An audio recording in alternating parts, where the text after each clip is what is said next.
Hello Dragons, my name's Brendon Manders. And my name is Brendon Manders.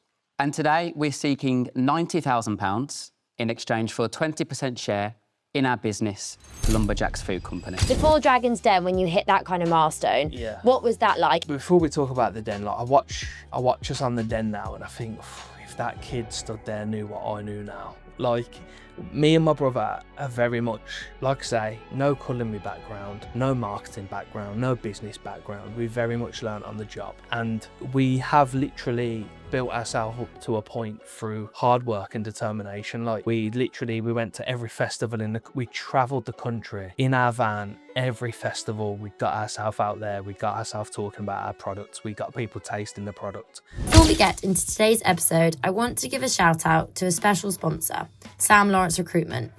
We all know that finding the right people or the right job can feel really overwhelming, and that's exactly where Sam comes in. He really just gets it. It's not just about ticking boxes, it's about connecting the right people with the right opportunities. He takes the time to understand you and exactly what you're looking for, whether you're building a team or taking that next career leap. So definitely get in touch. Trust me, you'll be glad you did. Charlie is a 3-time founding member of Startup Brands, taking each from 0 to 1 million within 18 months, across different categories, channels and countries, including launching operations in the US and Australia. He is now the founder of Plug-in Brands, an award-winning outsourced FMCG sales agency working with the fast-growth food and drink brands, and Dive-In Agency, a TikTok shop agency helping brands turn social commerce into real revenue. With a background in go-to market strategy, brand development and distribution through retail and wholesale channels, there isn't anyone better placed to help you supercharge your brand. Charlie and the Plug-in Brands team work with a host of brands, including Moju, Muller, Clipper Tea, Who Gives a Crap and Lovecorn. So if you're in need of an extra pair of hands to really step on your growth this year, Charlie is the guy you need to be in touch with. Getting to Grow is also brought to you by the Coconut Collab. And full disclosure, as I'm sure most of you are aware, I work there, so I know how much love goes into everything that we make. We're all about creating delicious, dairy-free, plant-based treats that do not compromise on taste. From our creamy yogurts to our indulgent desserts, everything's made with coconuts and a whole lot of care. If you're looking for something naturally good but seriously tasty, and my favourite is just our natural coconut yogurt, I have it most mornings with granola and lots of honey. Trust me, you're going to absolutely love it. Welcome back to another episode of Getting to Grow. On this week's episode, we have the very exciting Brendon Manders, who is the co-founder with his brother of Lumberjacks, the amazing spices. I am so excited to get into this episode. Thank you for coming all the way down from Birmingham to London. No, thank you for having us. And please introduce yourself and tell me a bit about what you were doing before. Yeah, so before the business. Yeah. So my name's Brendon. I run Lumberjacks now with my brother Jaden. I'm a husband and father of 5 children. 5? 5 children, yeah. I'm kind of jealous. Yeah. I thrive like chaos, but I love that. Yeah, keeps me busy. And before doing Lumberjacks, I was actually a self-employed barber. Okay. So yeah, I was just sort of mobile, just going around house to house, doing haircuts for people, Nice. and stuff. Yeah, and then during COVID, my younger brother Jaden decided that he wanted to start a business. And we to be honest, we looked at loads of options, like what could we do, what's our thing is the key, like, because if we're going to run a business and we need to be passionate about it. Absolutely. So we always found ourselves coming back to food, and then I sort of suggested the seasoning thing to my brother, and my brother, being my brother, was like, yeah, let's go for that. Let's do it. So What are your personality types in terms of like yin and yang? Is it like that? And we are very yin and yang. Like, I'm very like, I do all the marketing. I know what's hot, what's not, and sort of see the market for what it is. I'm very good at like speaking to a lot of people. My brother, he's very much Jaden. He's very much like, to do what that kid does at his age is incredible. How old is he? So he's 23 now. He was 17 when we started the business. Wow. But he's like numbers. Stick him in a meeting with the hottest of people, and he knows what he's doing. Yeah, never cracks under pressure. He's got like this element of like relentlessness to him. You've only got to watch the episode of Dragon's Den to see. I was very, as everyone knows, I was very emotional in there, and my brother was like cool as a cucumber, knew all the numbers, knew what he could say. So you complement each other very well. Yeah, for sure.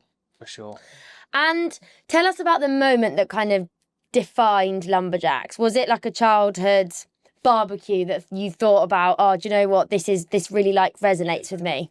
Yeah, for sure. So we started with the seasonings, and we actually tried a barbecue sauce to start with, and failed miserably because we never knew anything about manufacturing a sauce. So then I said, oh, why don't we try and do like seasonings and rubs, because we've seen like these cult like barbecue scene forming online. And I think like our passion and love came because our granddad's got this brick built barbecue and he's still got it now. Amazing. Yeah, he built it in I was speaking to him about it a couple of months back actually, and he built it in the 70s. And yeah, he built his own grill. He built it out of like reclaimed cottage bricks. He's got like a door on it so you can put your wood and your coal and store stuff in there. How cool. And we got really like looking back, I've got so many like fond memories of like going around my grandparents' house. My nan would be doing all the salads, doing all the food and stuff like that.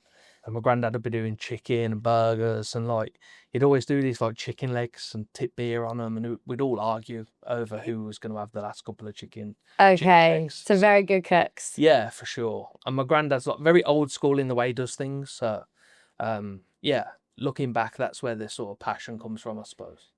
And you launched the brand in 2020 with just 100 quid each. Yeah. How did such like a small investment evolve into like what Lumberjacks is today? Yeah, to be honest, it's been such a journey, man. Like we literally started it with £100 each. We were selling them during COVID when like a lot of people were venturing to their back gardens because obviously that was their sort of safe space in COVID. And I feel like within the first lockdown, we was very fortunate that the weather was really nice. So people was really starting to use their outdoor space. Yeah. See that as part of their home, and or I might buy a grill, or I might do this, let's get a nice seating area for us to sit on. Who knows how long lockdown's gonna last. Yeah, of course. So yeah, I remember it's so crazy now. Like I remember just buying 100 tins off this website. We just like as in empty tins. Yeah. Yeah. We was like, how are we going to pack it? Like the key thing for us is me and Jaden haven't got a culinary background. We haven't got a food manufacturing background.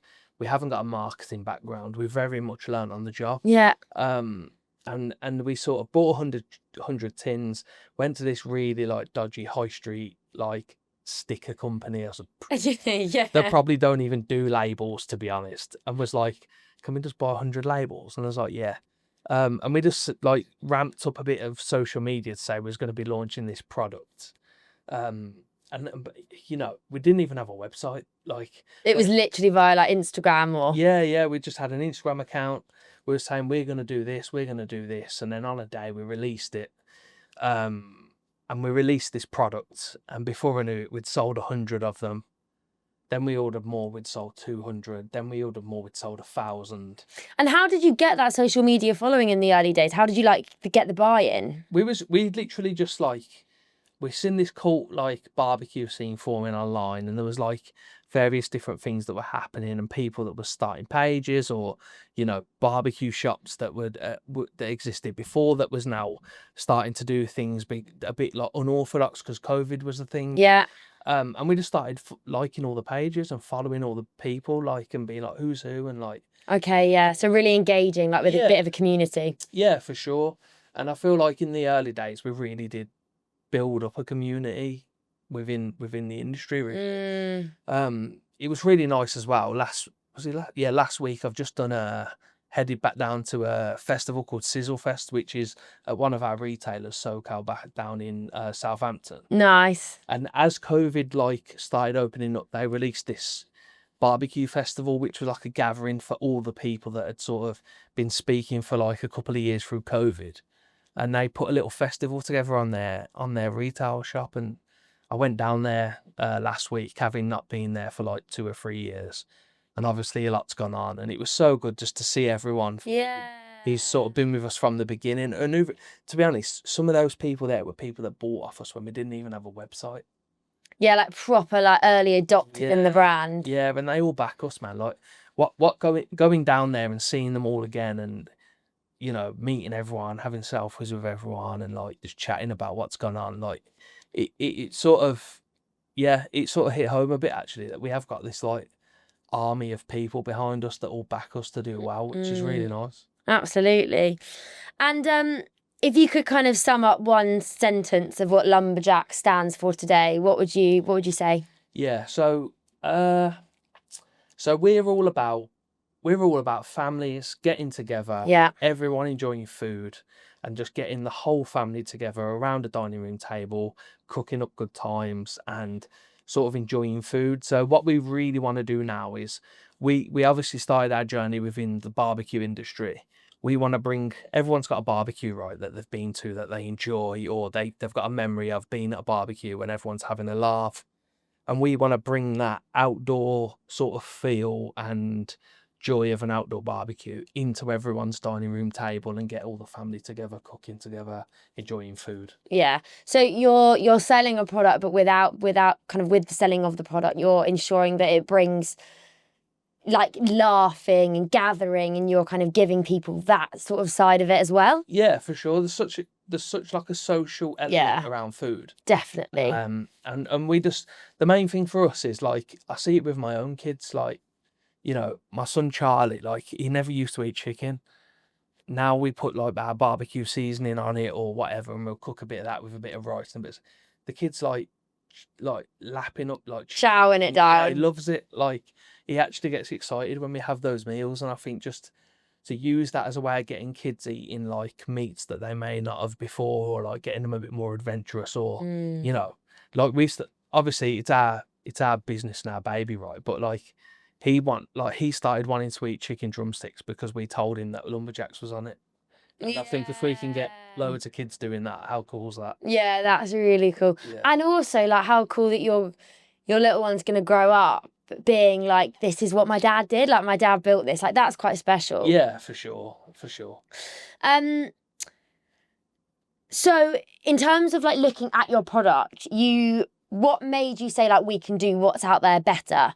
Because do you know what, it's funny, I don't actually genuinely buy that many pre-made rubs. What I would buy is I'd probably buy like paprika and a bit of da-da-da, and I'd kind of probably do it together myself, because if I think about my spice cupboard at home, oh my god, there's probably stuff in there from like circa 1980 when I wasn't even born. Like, you know, when you have like spices, and it's never actually the same flavour and taste, and I probably never nail it. Yeah. Whereas actually, if I could have one thing that just nailed all those occasions, like I'm obsessed with Cape Town. I've got family out there. And my grandma's South African, and there's obviously lots of braais and there's lots of rubs. Yeah. And we always come back with like our favourite braai rub when I'm out there. But I couldn't really tell you what's in it, but I just know it's that and I love it. Yeah. So yeah, if you can recreate that, then that's also like something that is so valuable in a kitchen. Yeah, for sure. I mean, our thing is we want to do the hard work for you. So whether it's you're trying to do an all-out meal for all the family that everyone's going to be impressed with, we tick that box. If you want to come in from work after having travelled for, like you said earlier, you travelled a lot, you get home, you just think, I just need something that tastes nice and it's quick. You can throw that in your air fryer, top a bit of chicken with some of our seasoning, throw it in the air fryer, done. We want to be that all round that sort of, you know, can make your cooks quick, easy, simple. We've done the legwork for you, and you can use it in a multitude of ways, really. I think what sets us apart from what's on the market at the moment is we're low in salt and sugar. We don't put any anti-caking agent in our product, so it's an all-natural product. And our salt and sugar content's extremely low, and the reason for that is because we did a lot within the barbecue scene. If you cook with sugars, over fire, it sort of chars. So we drop the salt and sugar content, and we just want it to be like a clean product that's all natural. You know, our thing is I want all the family enjoying it. I want the man who wants to cook for his family to enjoy it. I want the wife who wants to cook for her family to enjoy it. I also want that gym goer who wants to meal prep, who potentially don't want sort of chicken and that's boring all the time, and they want to might jazz that up a little to use it. We just want everyone. We want to be very accessible. Everyone can enjoy the product really. And actually, I think that's a really a good point, because if you do look at back of pack on lots of rubs and sauces, it's not very good for you, and there is a lot of salt and sugar, and especially with, you know, the rise of ultra processed food and everybody's looking at back of pack, they are taking a bit more time to be like, what is in my food? If I'm looking at yours and it's like you know, just basically the herbs and spices, and then like right at the end of the ingredients list, like salt and a bit of sugar. And a bit of sugar is not going to kill you, and a bit is fine. But it's when like the first ingredient is like salt or like syrup or something that I'm a bit like, I don't want to eat that. And it's funny now, I've kind of taken a lot of that out of my diet. Now when I do go out for like a Chinese or, you know, that type of food that is a lot of like, or even not even Chinese, like even like teriyaki stuff. Yeah. It's so sweet. I'm like, that is literally just sugar syrup on my chicken. I don't actually enjoy it. Yeah, for sure. I mean, the way I can relate is like I drink a lot of like flavoured waters and stuff, but I'll always go for the non-sugar ones. But then on the sort of off chance that isn't available, I remember buying the sugary equivalent, and I couldn't drink it because I was that used to drinking the non-sugar one that it was like overly sugary for me. And if you look in sort of supermarket aisles and things like that, you know, if you pick up 90% of the products, they are salt and sugar in the first two ingredients. Yeah. Or they've got E number this or salt or dioxide, whatever. And we just want to be, a product that's all natural, low in salt and sugar. Everyone can enjoy it. And just get all the family together enjoying foods, because that's what it's about, really. Definitely. And how do you infuse that American style, like barbecue flavor, heart and soul, like into your products? So, I mean, I've been to America a few times, and what I love about American like food is they do. There's a lot of it. Yeah, yeah, but they do hot and sweet very well. They do sweet and savoury very well. You know, like ranch dressing, ranch sauce. It goes with everything. And I think what they sort of do in like American like culture is they live and breathe barbecue, and they really push the boundaries with that. And especially like, you know, if you're doing like big lumps of brisket and things like that, they take simple ingredients, salt, pepper, garlic, cover that over a brisket, smoke it really well. And a bit like Greek food as well. Yeah. Like what I love about Greek food is it's so simple, but yet it's amazing. Yeah. You know, you get some chicken, normally covered in like garlic, oregano, salt, tomatoes, cucumber, a tzatziki sauce. He's literally yogurt, garlic, cucumber, a bit of salt. Yeah. It's so effective in the way they use it.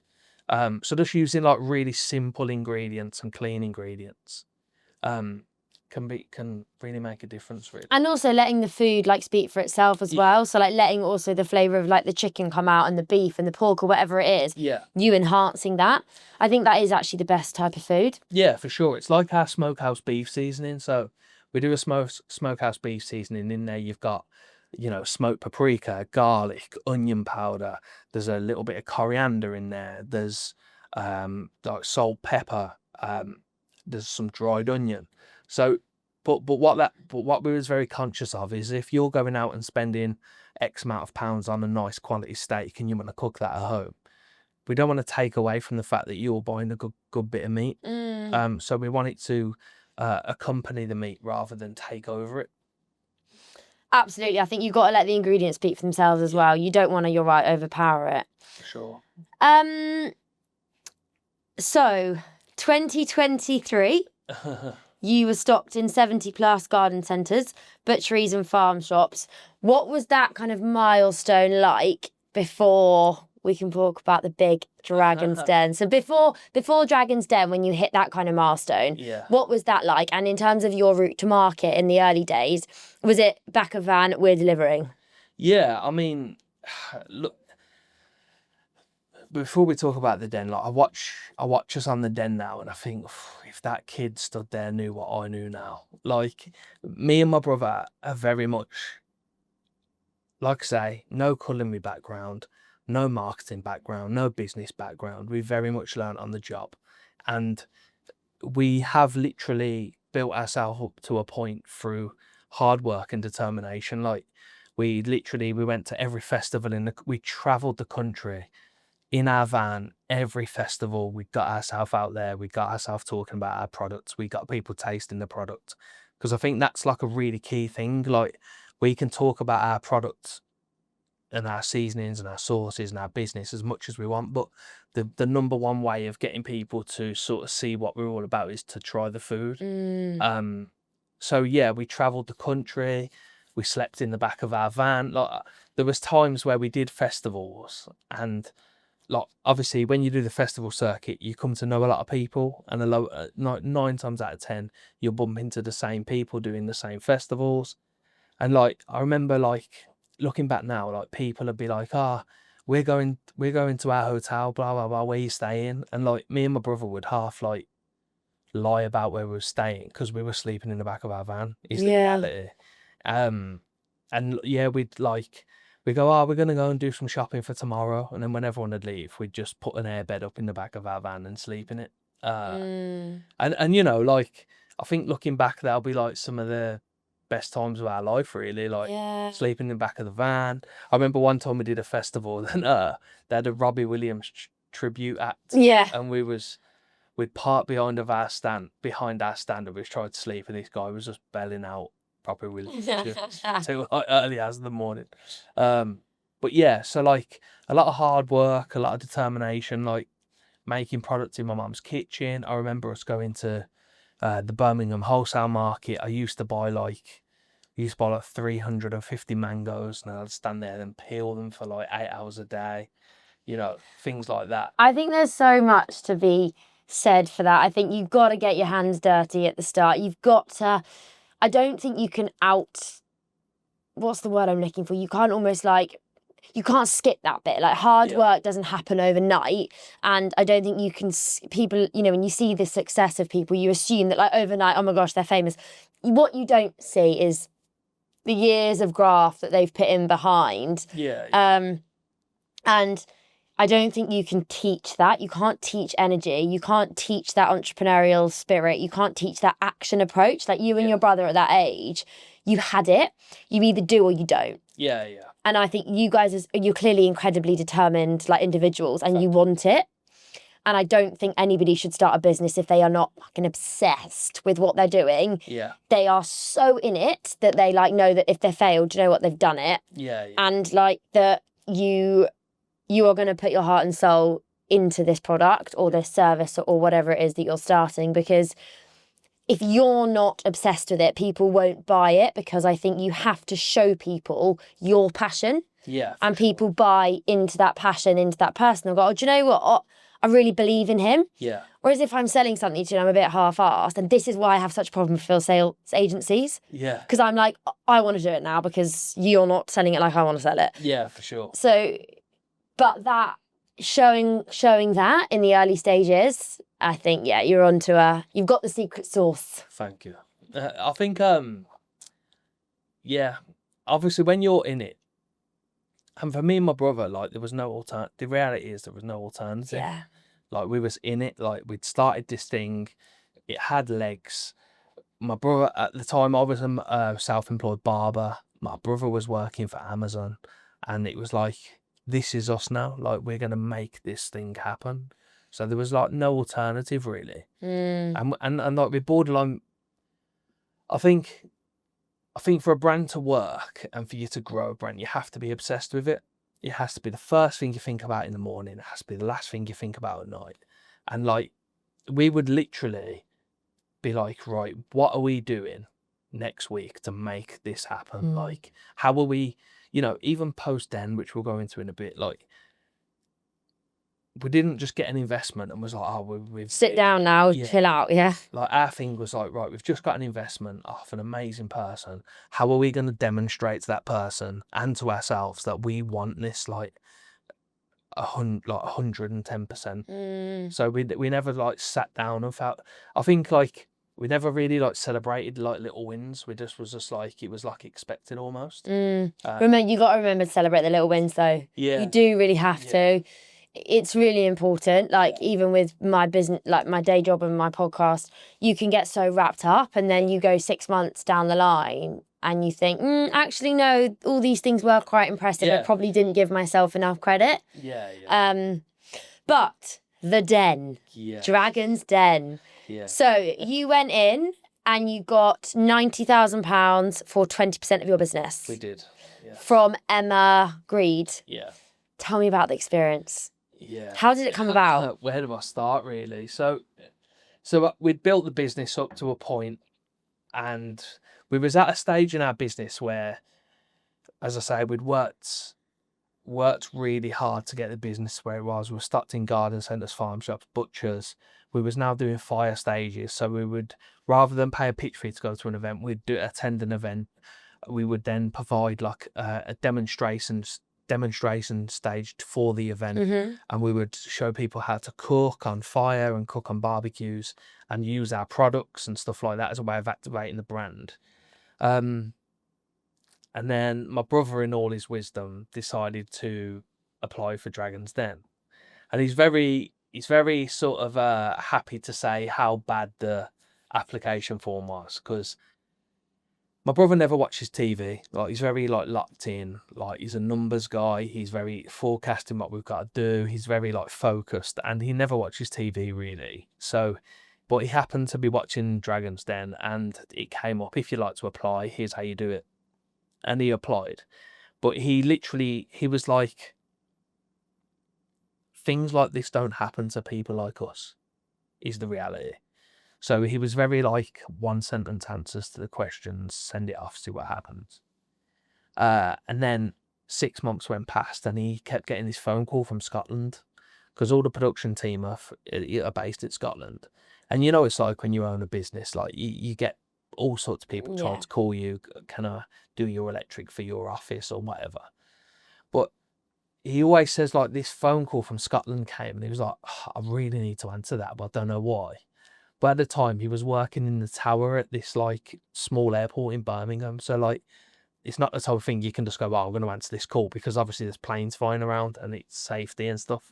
So he let it ring out, and it rang again. So he said to his colleague, oh, I need to answer this. Spoke to the person on the phone. Hi, Dragon's Den, blah, blah, blah. Love what we're seeing. We've looked at social media. Can we talk more? Blah, blah, blah. Can you send this in? Can you send that in? Are you available in 3 weeks' time to come and film Dragon's Den? So at this point, I don't even know that he's applied. Oh my gosh. Yeah, like, I literally didn't know anything. And I set up to do BBC Good Food Show at the NEC, which is arguably one of our best shows of the year in regards to revenue and things like that. So just set the stand up. It's the first day. The doors are about to open. And my brother phones me, and he's like, Brent, can you come away from the stand a sec? I need to talk to you. So I'm thinking all sorts. Oh yeah, what's he done? What's happened? I'm thinking, are my kids okay? Yeah. Who's been hit by a bus? Yeah, I'm thinking literally. all sorts. So I left someone who was working with us on the stand, came away. I was like, what's the matter, mate? He's like, I need you to sit down. I'm like, oh. So I'm like, go on, just tell me. He's like, I don't really know how to tell you, but I applied for Dragon's Den 6 months ago, and I've just had a phone call. We got to go on Dragon's Den in 3 weeks' time. And I remember being like, what? He's like, yeah, we need to get a pitch ready, mate. Like, we're going to end up on Dragon's Den. I was like, okay. So as you can imagine, first day of the show, I'm like thinking, like, my head scrambled. I'm ringing my wife going, Jaden's just said this to me. You knew what Dragon's Den was before? Yeah. Yeah. And like, I've watched Dragon's Den for years. Like, yeah, I love Dragon's Den. Like, going back, like, I always think this now, like, I've watched Dragon's Den for years. Yeah. I loved it. Yeah, me too. Even as a kid, like, I remember the whole Levi thing. I remember, you know, the countless businesses that have got an investment in Dragon's Den. And to sit here now and know that we You did it. Yeah. So did the show. From that day, we near enough, because it's just me and my brother, is the thing. So we've had to, like, we're now 3 weeks away from going to Manchester to film arguably the biggest thing of our life. We didn't have a pitch. My brother's on the phone to our accountant going, can you tell me what our net profits are? Because I don't know. Can you tell me what this means? Can you tell me what that means? And then we had the craziest 3 weeks of our life. And in those 3 weeks, we're not sending no stock out because we're like inundated with having to get this stuff done. People are saying, oh, why are you all acting weird? What's going on? And then next thing I know, I'm stood in Manchester in the lift Wait. In the lift? Yeah. Wait, which isn't a lift. It's not a lift? No. So it's not actually a lift. It's all on one floor. Yeah. Whoa, that's confusing. Yeah. Baffled. Yeah. So waiting to go in the lift to go and have the biggest moment of our life, really. What was it? Tell me about it. What was it like? It was such an experience, man. How long are you talking for? Because they obviously cut it and edited it. It looks about your picture's 2 minutes. Yeah, so we got 18 minutes on the episode, which is actually a very, very long time. Yeah. Like they're normally like anywhere from like 10 to 12. I was in there for 2 hours. Wow. By the dragons. Is it a grilling? Yeah, it is a grilling. I think like what was very unique about our experience was obviously we had Emma on there as the guest dragon, which we found out 2 weeks before. So we actually had 6 dragons instead of 5. And I remember being stood in the lift for 3.5 minutes, roughly, because they left us in there for that long. And you can hear the dragons coming into the den chain. And I remember thinking, what are we? Oh my God, yeah, the stress. Like your heart must have been going. At one point, I like leant down, and I looked up at Jaden and I said something that I won't say in the podcast. There would be a few bleeps. And I remember standing there and the doors opened.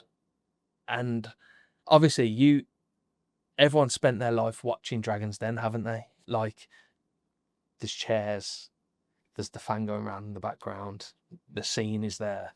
And it was almost like, am I dreaming? Yeah, oh my Quick, God. pinch, what's happening? Yeah, and I remember the doors opening and they're all sat there. And then Jaden started walking forwards and I thought, oh, it's moving. And I just remember like walking forwards and standing on Eric's. And I remember like looking down at them. And obviously these are people that you've seen on the TV for years that are very successful business people. And I remember just thinking, what are we doing in here? And then Jaden started talking and I thought, I need to remember what I need to say. Yeah. And then we knocked out the pitch. Sarah asked Jaden for the numbers and Jaden's like really, really good at numbers. That's his thing. So he smashed that. Yeah, he knocked the numbers out. And then Stephen asked about our background and I got a bit upset. Yeah. And a lot of people have asked me why I got upset. And I think it was a couple of things like we've worked so hard to get here is a big thing. This doesn't happen to people like us is another thing. And what was very unique, I feel, is we did our pitch, we did our numbers, we poured it all out on a table, and all the dragons came on side very, very quickly.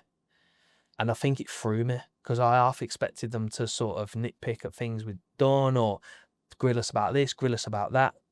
And they did grill us, but as well as that, they was all very like, well done, you. And I think it like knocked me back a bit, and I was like, oh, I didn't expect that. Like that out of all the possibilities, that was a curveball that I never expected. Yeah. So it like knocked me a bit. Yeah, I was like, oh, I don't know how I feel about that. I think also it was probably like so much emotion as well. Like there was so much build up to this, right? So your adrenaline's going, you're ready to pitch, and then you say it all, and you're almost like, it's almost like a bit of a release. Yeah. And then it happens, and you release, and then it's almost like, and you're about to cry, and then someone asks you if you're okay, and you're like, oh no, here it comes. And it's similar to that. It's like you've given it all. You've spent 3 weeks getting ready for this pitch. Yeah. You've done the pitch, and then somebody comes in emotionally, and your barrier, your guard was probably here. Yeah. Like, I am so bulletproof right now. There's nothing you can't answer. I don't know. And then when you realise, oh, hang on a minute, their guard's down. Yeah. I can bring mine down. And you probably went, Ugh. Yeah. So I so know what you mean when it comes to that kind of emotional piece. I think as well, like we'd had so many. We'd believed for so long because we've had 3.5 years before this moment that we've just, people going, what? So what do? You sell seasonings? Like, you think that's going to work?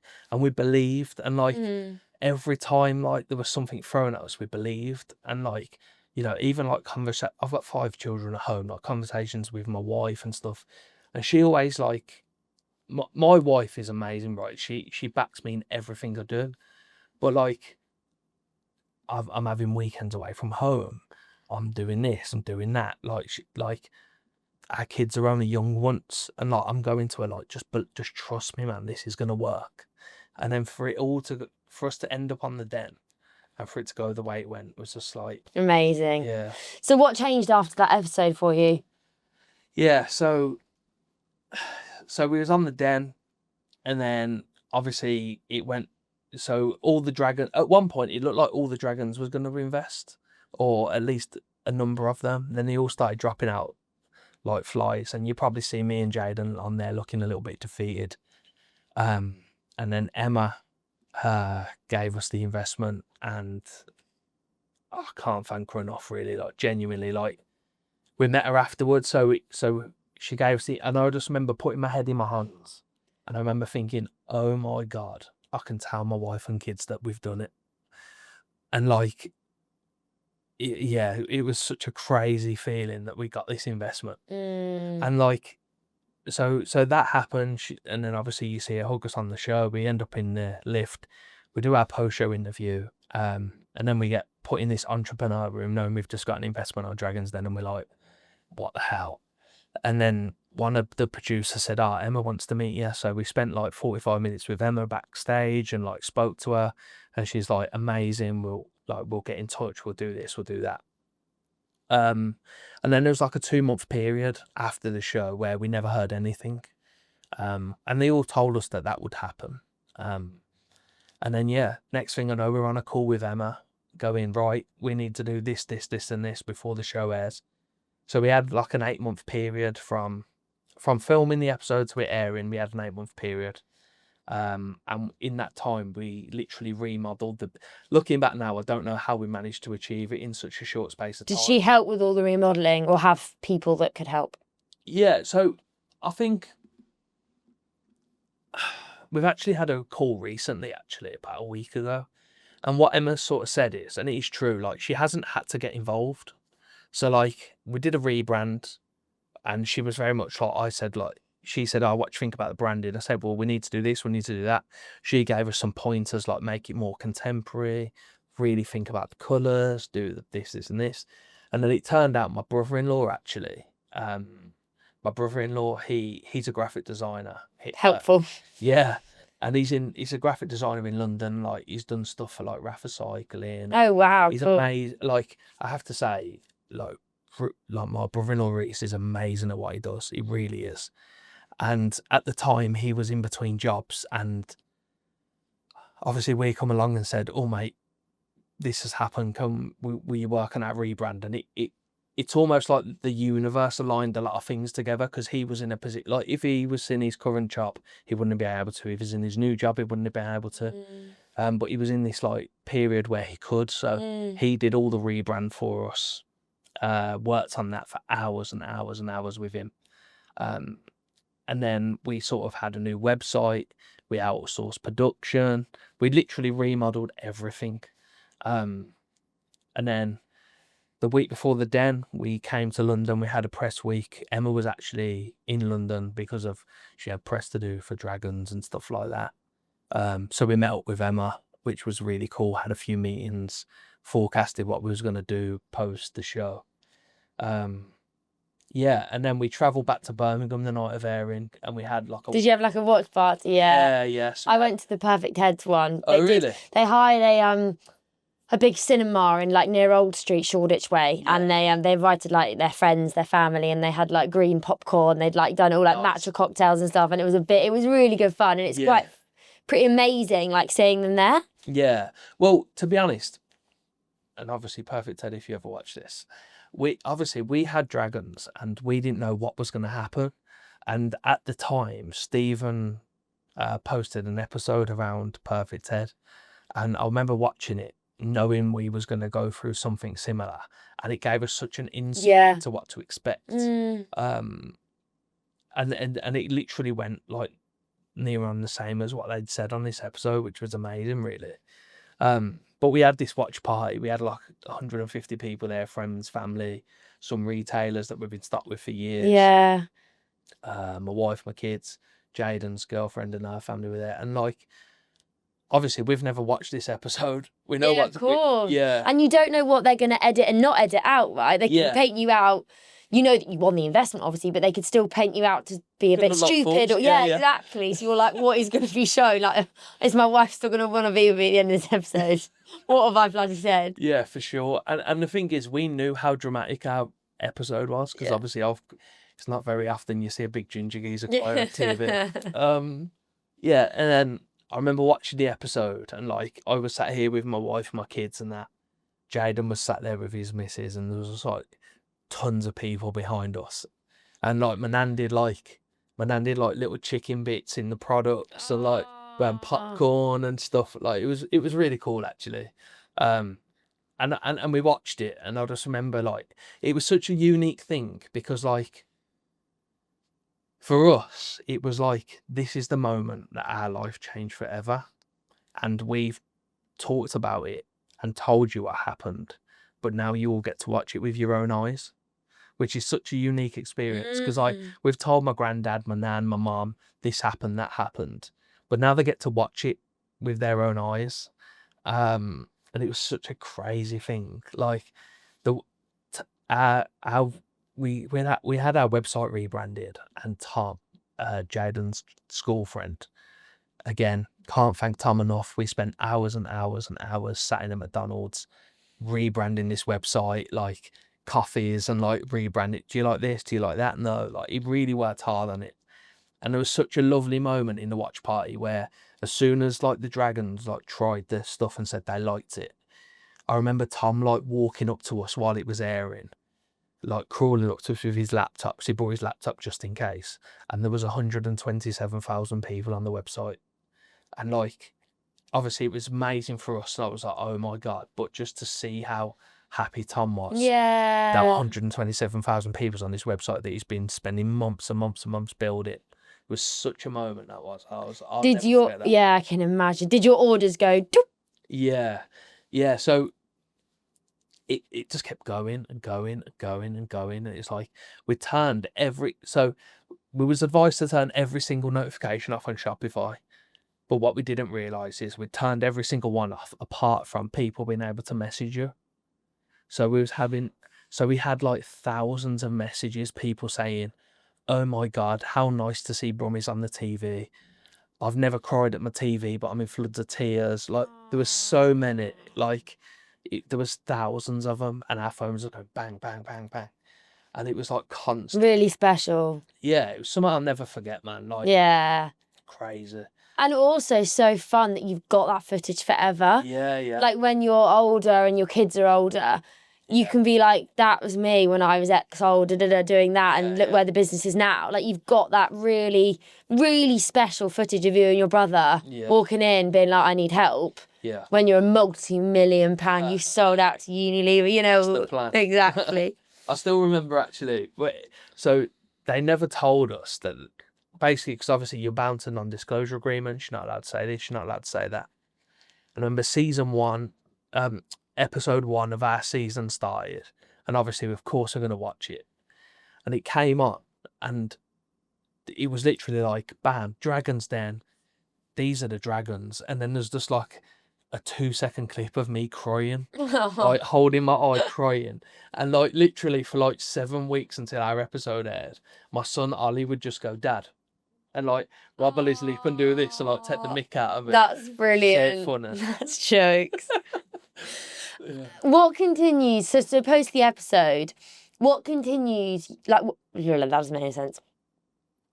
What continues to drive you and keep you like laser focused on what you want out of this business? Yeah, so I think for us, it's like we've had this amazing thing happen to us, and like it's gave us an amazing platform. Like, I hear a lot of people saying, Dragons Den, you want to get yourself away from a Dragons Den business. And I'm like, I get what you're saying, but also that's like, let's be real, that's what's give us an amazing platform. So like, we've just been in the thick of it, is the reality. Like, it's gone a level. And our thing was like, I didn't just, and Emma knows this as well, like, I have to say, Emma's been absolutely amazing since the show. Like, a lot of people saying, oh, I'll never hear off her. she's doing this, she's doing that. Like, we're in close contact with her. We text her all the time. I had a Zoom call with her a week ago. Got another one booked in for the end of the month. She's been really hands-on. Oh, to be the person she is in the position she's in life is incredible. Like, genuinely, like, she changed my life, is the reality. And like, when the show aired, as I say, we had a 2-month period, and we was like, I said to Jaden, like, look, like, we've given our heads a wobble. We've got this investment. Emma's involved now. Like, but our thing is, like, yes, Emma's given us the investment, but we now need to prove to her that it's worth it and get her invested. And I think they're two very different things. So in the 2-month period from the den airing to meeting her and having a conversation, we was like, what are we doing to show Emma that we mean business? Because the reality is, we are 2 lads. We did start with nothing. We're not a huge business. We'd got an investment on a TV show. Emma gave us an investment, but commercially, Emma gave us an investment through heart, is the reality. Like, commercially, was we ready for investment? We needed an investment, but was there enough in it? I'm not entirely sure. So our thing is like, right, we're not only just proving that to ourselves now, we need to show Emma that we mean business. So so in the 2 months, we managed to get ourselves in one of the largest distributors in the country, and we got ourselves into Selfridges. And I remember meeting Emma in London and saying, look, like, and we've got ourselves into Selfridges. And she was like so over the moon that we'd managed to get into Selfridges without her. It was like, it was funny. She was like, she couldn't believe it. She was like, fair play to you. And like, that's what drives me really. Like, and my brother, we're like,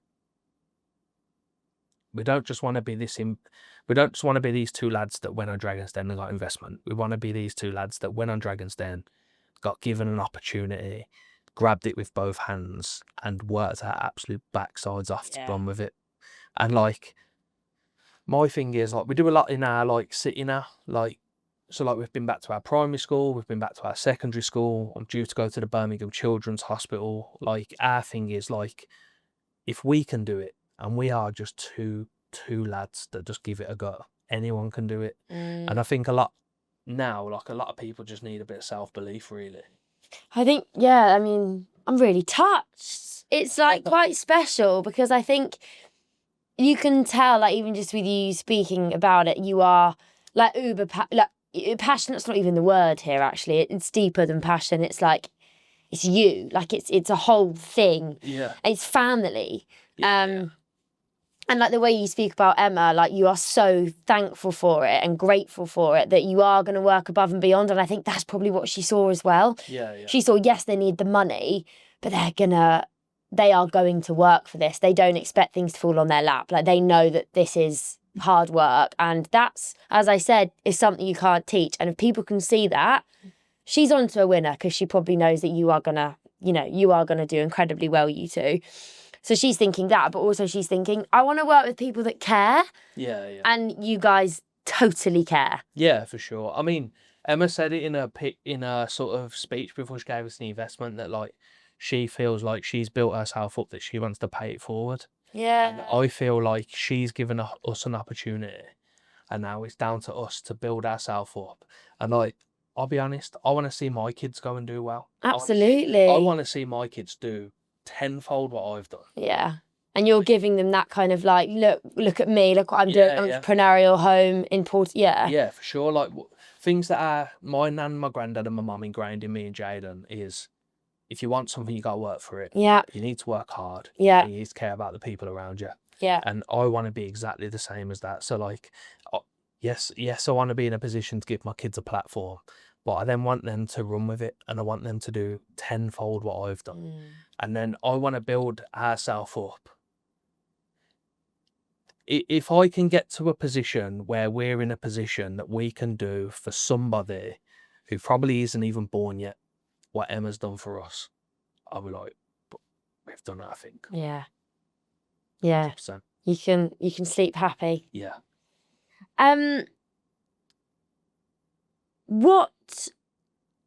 how do you, I guess, balance it all? Like 5 kids, you know, a wife as well. Like that's a massively important relationship. You know, your relationship with Emma, your, you know, growing your brand, all your people that are inbound, being on podcasts. How do you do it all? Good question. Do you sleep? Yeah, Okay. I do.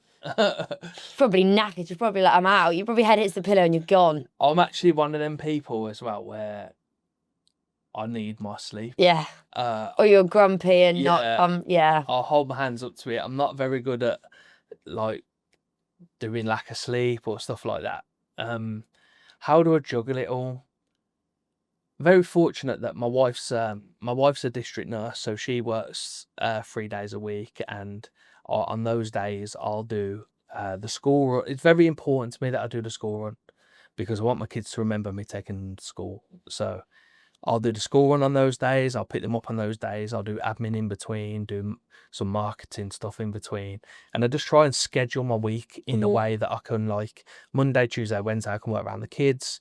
And then the rest of the week, if it's pretty much free reign, if I've got to do stuff, I've got to do stuff. But I'm very fortunate that my wife, like, I've been with my wife since we got together in school, like, and I'm very fortunate that, like, she gets it, like. Yeah. I think the thing with us is like a lot of people. I'm not sat here saying this is only us. Like, we're just fighting for some. What are we fighting for?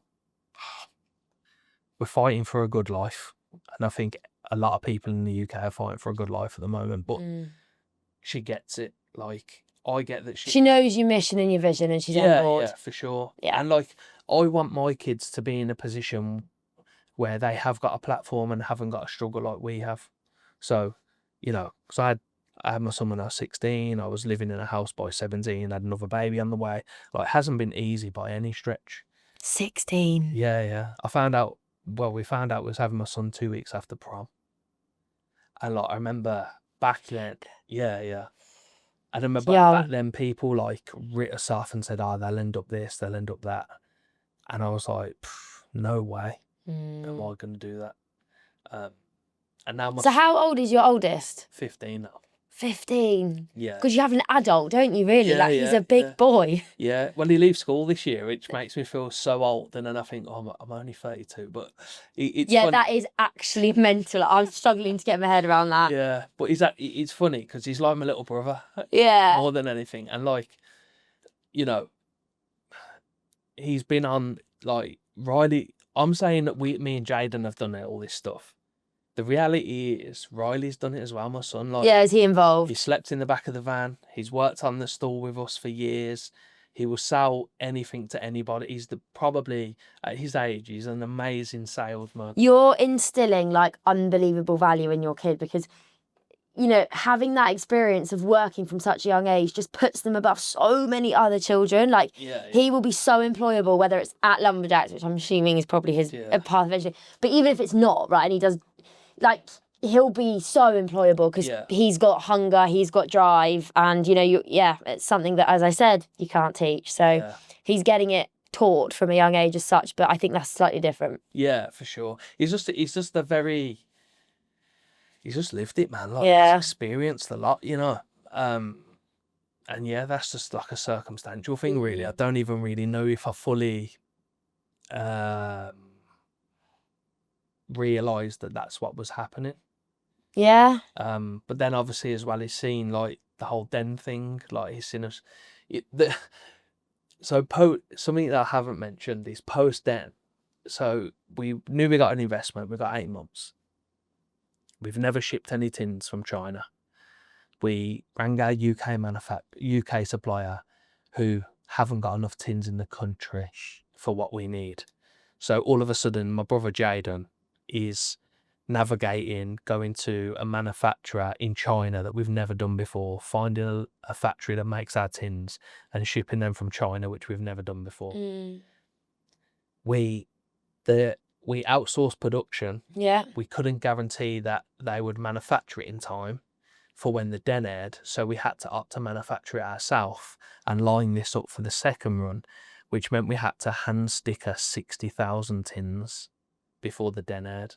So in between filming and airing, we had me, my brother, my son, my daughter, my granddad, my nan, my uncle. Literally family were sat there in a production line. And I've got photos of it, yeah. Our whole family in this unit, stickering tins, and we stickered 60,000 tins in roughly 5 months. And we literally, that's what we did. Stickered, manufactured.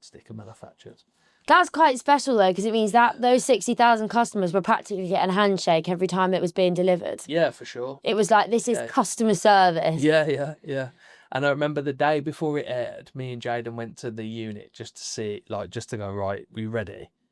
And we had all these tin, like the 60,000 seasonings we had the 30,000 sauces we'd made, and we had cardboard boxes, this, that, the other. We'd been away for a week, so my son and my uncle went to the unit and started boxing up gift boxes into outer cases. So we had 1,000 ready to go of each product, of each bundle, sorry. And I remember standing in there going, and Jaden went, let's just overshift it. And I remember being stood in there and it was so full, and I was just like, oh my God. Oh my God, look at all these spices. Yeah. What's next for you guys then? What's on the horizon? New products, new launches, global reach, everyday barbecues. What's next? So we've done since the show we've done Selfridges, we've launched with Ocado, and we've done a 2-sauce special buy with Aldi, which was amazing. They're still in store at the moment, but it's been incredible. Like, that's been the thing really. Like, even with the Aldi launch, like, so many people like sending us pictures holding the bottles in the stores, or, you know, I've just bought this and cooked this. It's been like so like nice to have so many people like backing it. For us now, we'll continue to stock in garden centres, farm shops and butchers, and I really don't want to lose that, because that's like our roots really. Like, that's where where our product is. Like, we've always sold into those, and I want to try and keep that. Maybe get into some supermarkets. Can't really say too much on that. Cool. You can imagine. And then we've had some amazing calls with Emma. We're due to go on QVC the end of the month. So fun. Should be My mum's fun, on eh? QVC. Oh really? Yeah, she's a presenter. Oh really? Yeah. What's her name? Fiona Fox. Okay. See if I see her. Have a look for Fifi. Yeah. But so we're going on QVC the end of the month, which will be funny. And then just get ourselves out there. So we're doing a lot of like demonstrations at events and talks, and like, you know, things like speaking to other people that have got an idea or a business that they want to do, and sort of giving them the knowledge that we've learned, because what we've learned in the past 8 months compared to what we'd learned in the prior 3.5 years has been incredible. And like I say, I look at our pitch on the den now, and I think if them two knew what we knew now, it would be crazy. Yeah. And then I suppose see what happens. Go overseas. Emma's in America. Who knows? Lumberjacks takes over the US. That's it. We'll see. You're en route, guys. If everything fell apart tomorrow, what legacy or impact would have been the most meaningful to you that you'd left? Or what would you have been most proud of?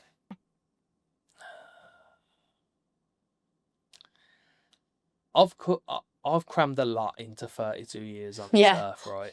Like, more than a lot. Yeah, so like, I'm married, I've got 5 children. Do you want any more kids, or is that it? No, That's it. We're done now. Because like having 5 kids wasn't enough, we decided to go and get an investment on a TV. Yeah, do you know what I mean? Like, and then, but basically, Lumberjacks is your 6th baby. Yeah, for sure. So I think my thing is, I would want to be known for the fact that I always tried my hardest for my family, and we are 2 kids from our area that broke the mold and did what we did. Yeah. You came outside of you stepped outside a comfort zone, and you know, sometimes the best things are outside of your comfort zone, right? Yeah, for sure. I mean, we've never been scared to never been scared to go where we need to go. Like if someone said, our thing is like if someone said to us, to make this happen, you need to go to Scotland and back 5 times by road in 2 days, we'd do it. Yeah. Like we'd always, you set me a challenge or tell me what I need to do to make something happen and we'll do it. Like every time Emma's said, you should try this. We haven't, say we're here, we haven't gone to here. We've ended up over there somewhere because if you set us a challenge, we will work our absolute hardest to knock it out of the park. So yeah, I think what would I want my legacy to be? That I always broke barriers and I did right by my family. Yeah, love that. To end the episode, I've got a few little kind of quick fire questions. What's the season or sauce that you cannot live without? Mango and chili. Our moonshine mango. It just works with everything. Chicken, pork, seafood, put it on rice, salad dressing. It's like sweet and heat. I feel like the US do that extremely well. And at the time we released it, it doubled the size of our business. Wow, okay, so it's a good skew. Yeah. If you could switch places with a founder for a day, who would you choose? Good question. If I could, any founder in the world. Yeah, any founder in the world. Emma. I'm going to say that though. Really? Because I just think to do what she does and be the person she is, she must have an amazing structure around her. Yeah. But I think UK based, if I could switch for a day with someone, I'd probably say Teddy from Perfect Ted. Do you think? I just like the way they operate. I just think what they've done's amazing. Yeah. I'd love to just, obviously one day, you never know, I'd love to just go for a coffee with Teddy and just go, let's chat. Yeah, 100%. I'll sort that out. I've got his number. Yeah, absolutely. He's great. You'll love him. Favourite barbecue memory outside of the family grill? Oh, favourite barbecue memory outside of the family grill. This is going to sound really silly, but we do these fire stages, demo stages. And I remember us doing a demo at a festival and we was cooking and we was doing all the demos and my son Riley had these waffles and he really wanted to eat these waffles, but they were like, just like boring waffles. Yeah. So Dave, who was doing the fire stages with us, Hungry Foxes, check them out, they're actually really cool. He showed Riley how to squirt it with water, put Nutella on it, wrap it in tin foil and throw it in the fire. Ooh. And it was like it changed my son's life. Okay. And like that became his party trick. Like at the end of every festival then, he'd like wrap up 8 waffles, put Nutella on them, spray them, and he'd like feed everyone with these waffles. Oh, yeah, they sound great. I'm hungry now. Yeah. And finish this sentence. Barbecue to me means... Cooking up good times with your family. Love it. Thank you so much for coming on Getting to Grow. It's been such an amazing chat and actually like a really in-depth one about like family and kind of passion that I haven't gone into depth with before. So really appreciate that. Thanks for having us. Thank you so much.